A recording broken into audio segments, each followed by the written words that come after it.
We shall not select too many vessels or pots with grave blemishes in them, let us assure you.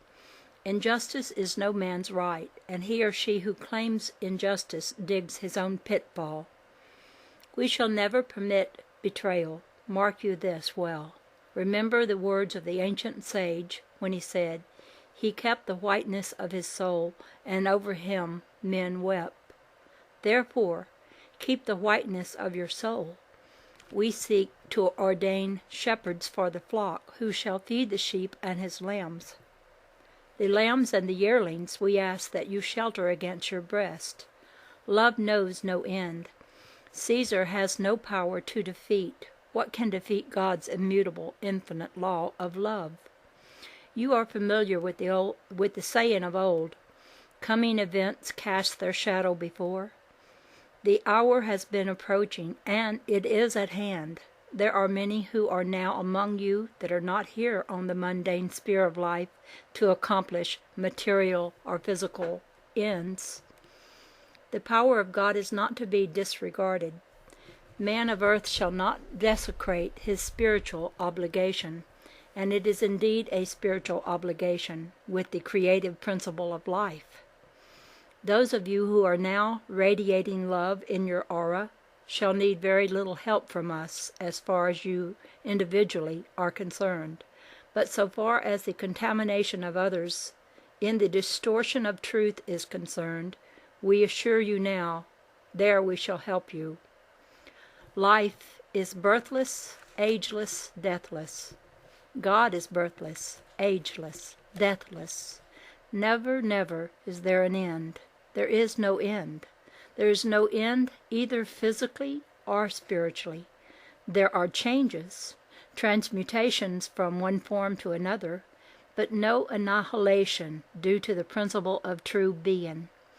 Now listen to us, please. Many of you who have been chosen have come from various walks of life, and that needs must be.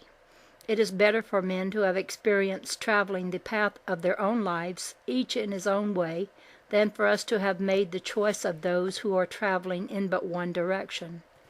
As we have mentioned before, experience is the greatest teacher which leads to wisdom, and that action which shall spell success and tolerance. Listen, let us come back to God. God makes no demands. God does not command. Your acceptance of our fellowship with you is in the ancient mystical White Brotherhood would be in this wise. To the principles of truth you say A, and to error you would say nay. And that is not by word of mouth to any one of us, invisible elder brothers, as we are frequently referred to. Then where would you say A and nay? Ah, our beloved of God, within the sanctum sanctorum of your soul's consciousness.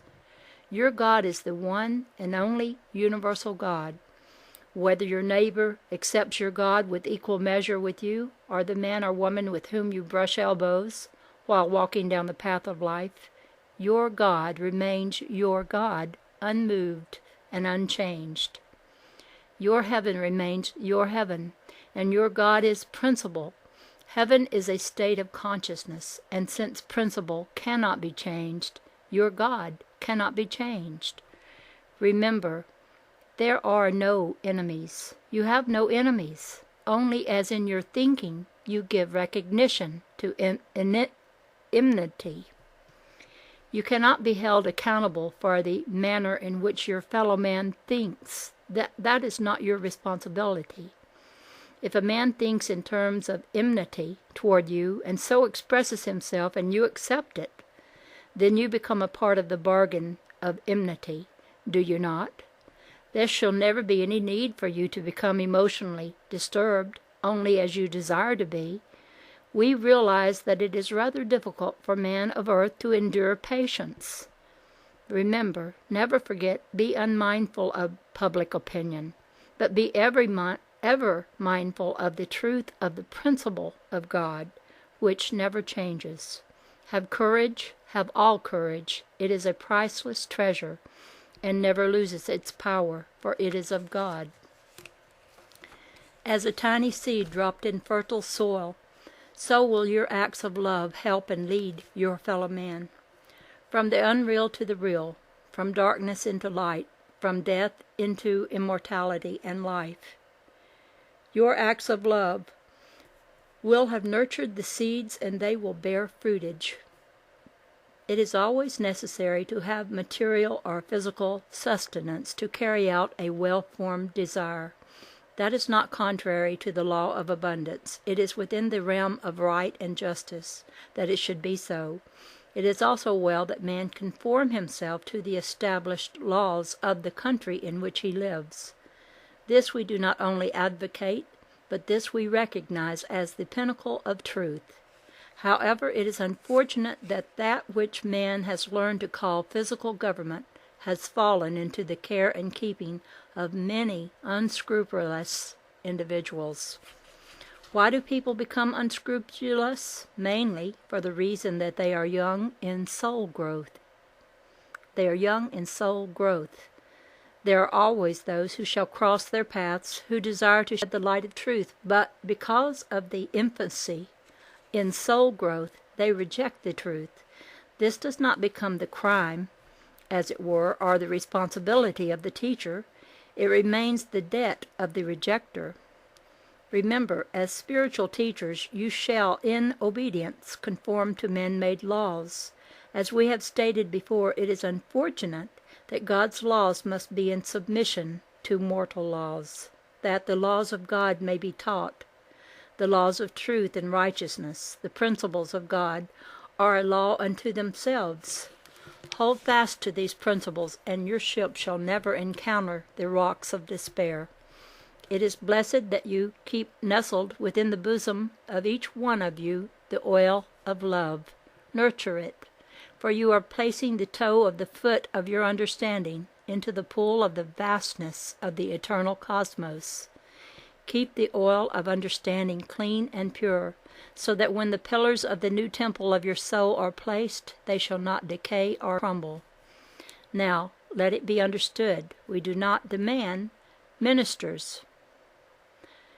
For have we not mentioned that there are many more ministers who walk the highways and the byways of life, that stand in the pulpit are edifices made of stone, wood, steel, and brick? Whenever a man is interested in lifting another from sorrow or strife, his love of service makes him a minister of God.